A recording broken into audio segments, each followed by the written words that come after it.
Hello friends, स्वागत है आपका आज की हमारी इस वीडियो में। अगर आप चैनल पे नए हैं और आपने अभी तक चैनल को सब्सक्राइब नहीं किया तो प्लीज़ चैनल को ज़रूर सब्सक्राइब करें। आज का जो हमारा ग्रामर का टॉपिक है वो है द सेंटेंस। वाक्य। वाक्य क्या होता है इसके बारे में हम जानेंगे, सीखेंगे कि वाक्य किसे कहते हैं और वाक्य को किस तरीके से फ्रेम करना है। जो डिसऑर्डर में वाक्य आ जाते हैं हमारे कई सारे एग्ज़ाम में, उसे हम किस तरीके से ऑर्डर में लगाएं, इस चीज़ को हम सीखने वाले हैं। तो पहले तो हम इसकी डेफिनेशन जान लेते हैं कि सेंटेंस कहते किसे हैं। तो आइए शुरू करते हैं आज की video. A group of words which makes a complete sense is called sentence. एक ग्रुप ऑफ वर्ड्स, शब्दों का समूह, which makes a complete sense, जो makes a complete sense, complete पूरा अर्थ देता है, इज़ कॉल्ड सेंटेंस, उसे सेंटेंस कहते हैं, वाक्य कहते हैं। शब्दों का एक ऐसा समूह जिसका सही अर्थ निकलता हो या जो सही अर्थ देता है, शब्दों का ऐसा समूह जो सही अर्थ देता है, उसे सेंटेंस कहते हैं।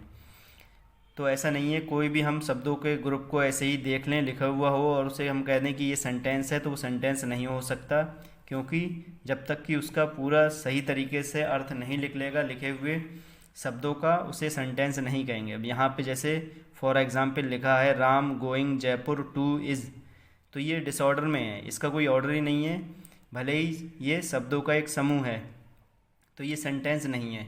इसे हम फ्रेम करेंगे करेक्ट ऑर्डर में, तभी ये सेंटेंस बनेगा, तभी इसका अर्थ निकलेगा कि ये इन शब्दों का मीनिंग क्या है। तो आइए शुरू करते हैं। लगाना कैसे है शब्दों को? पहले हमें सब्जेक्ट को रखना होता है सेंटेंस में, जो काम का करने वाला होता है। तो यहाँ पे सेंटेंस में काम करने वाला है राम, राम हमने लिख लिया। फिर सब्जेक्ट के बाद में आती है हेल्पिंग वर्ब या मेन वर्ब। तो यहाँ पे हेल्पिंग वर्ब दी हुई है, इसे लिखेंगे राम इज़। मेन वर्ब ये है जाना, आईएनजी के साथ है, तो Ram is going to Jaipur. उसके बाद में हम बचे हुए शब्दों को लिख देते हैं क्रम के अकॉर्डिंग।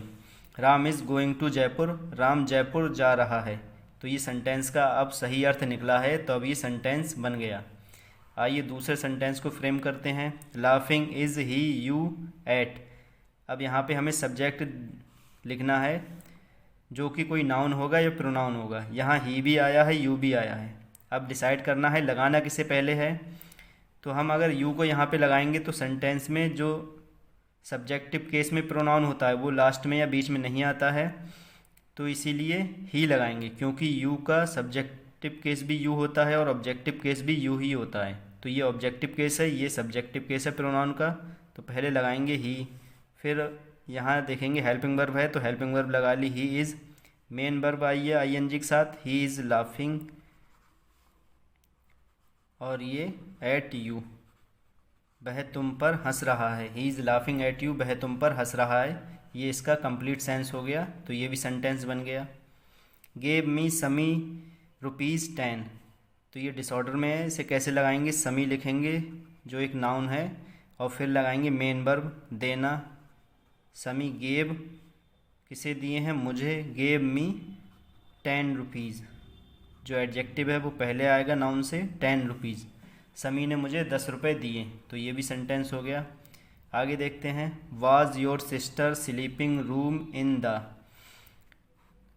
तो इसे किस तरीके से लगाएंगे? योर सिस्टर, ये सब्जेक्ट बनाएंगे हम, योर सिस्टर लिख लिया हमने, योर सिस्टर। फिर हेल्पिंग वर्ब देखेंगे सेंटेंस में कहाँ पे आई है, ये आई है हेल्पिंग वर्ब वाज। फिर मेन वर्ब, ये स्लीपिंग है, इसे लिखेंगे वाज स्लीपिंग, और in the room, in the room, तुम्हारी बहन कमरे में सो रही थी। Your sister was sleeping in the room, तो इसका जो मीनिंग निकलेगा, अर्थ निकलेगा, वो होगा तुम्हारी सिस्टर कमरे में सो रही थी। नेक्स्ट सेंटेंस है Mahesh done has project work his. Disorder में है, इसे ऑर्डर में लगाना है, तो ये नाम पहले आया है, इसे ही सब्जेक्ट बनाएंगे और यही सब्जेक्ट है महेश। फिर हेल्पिंग वर्ब देखेंगे, हैज़ हेल्पिंग वर्ब आई है, हैज़ लिख ली। फिर थर्ड फॉर्म होगी हैज़ के साथ में, has done his project work, his project work. Mahesh अपना प्रोजेक्ट वर्क कर चुका है, या फिर महेश ने अपना प्रोजेक्ट वर्क कर लिया है। प्रेजेंट परफेक्ट का टेंस है, तो ये इसका सेंस निकलेगा महेश ने अपना प्रोजेक्ट वर्क कर लिया है, या फिर महेश अपना प्रोजेक्ट वर्क कर चुका है। आइए आगे का सेंटेंस बनाते हैं। Taught me Sonam Hindi. तो यहाँ पे जो सोनम आए हैं यही सब्जेक्ट है, इससे पहले लिखेंगे सोनम। मेन वर्ब आई है टॉट, पढ़ाना या सिखाना। सोनम टॉट मी हिंदी, सोनम ने मुझे हिंदी पढ़ाई। पास्ट इंडेफिनिट का सेंटेंस है, तो इसका जो मीनिंग लिख लेगा वो लिख लेगा सोनम ने मुझे हिंदी पढ़ाई। आगे देखते हैं। Has in the class the teacher taught.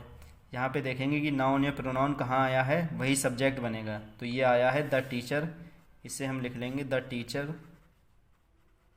फिर हेल्पिंग वर्ब देखेंगे कहाँ आई है, तो ये आई है हेल्पिंग वर्ब, इसे लगाएंगे क्रम में। द टीचर हैज़, फिर थर्ड फॉर्म आएगी the teacher has taught in the class. अध्यापक ने कक्षा में पढ़ा दिया है, या फिर अध्यापक कक्षा में पढ़ा चुके हैं। ये हो गया इसका कंप्लीट मीनिंग। आगे देखते हैं। The words flying were sky in the. पूरा ही डिसऑर्डर में सेंटेंस है। ऑर्डर में लगाने के लिए हमें पहले सब्जेक्ट लिखना होगा, उसके बाद हेल्पिंग वर्ब, फिर मेन वर्ब, फिर ऑब्जेक्ट। तो ये सब्जेक्ट हो गया द वर्ड्स, क्योंकि उड़ने का काम यही करेंगी। द वर्ड्स, फिर हेल्पिंग वर्ब आई है वर, द वर्ड्स वर।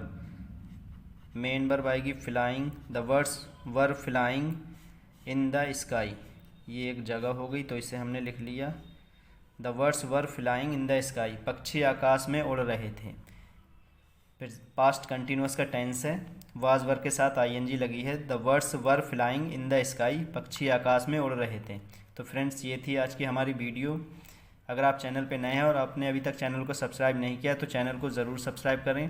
इसी तरीके की और वीडियो को हम अपलोड करेंगे, जिसमें और सेंटेंसों को हम बनाना सीखेंगे कि किस तरीके से सेंटेंस को फ्रेम करें।